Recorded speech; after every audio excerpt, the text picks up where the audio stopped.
এটা একদম বাস্তব যে ইঁদুর যদি পাথরের হয় সেটাকে আমরা সবাই পূজা করি,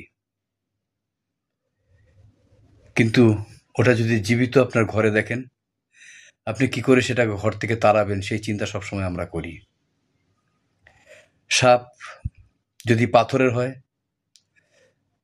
আমরা সেটাকে নতমস্তক হয়ে প্রণাম করি, তার পূজা করি, কিন্তু সেই সাপটা যখন জীবিত দেখা যায় তাকে আমরা কি করে মারবো সেই চিন্তা ভাবনাই করি। ঠিক সেরকমই বাবা মার ছবি দেওয়ালে যখন টানানো থাকে তখন আমরা তার সামনে দাঁড়িয়ে হাত জোড় করে চোখের জল ফেলি, কিন্তু জীবিত থাকতে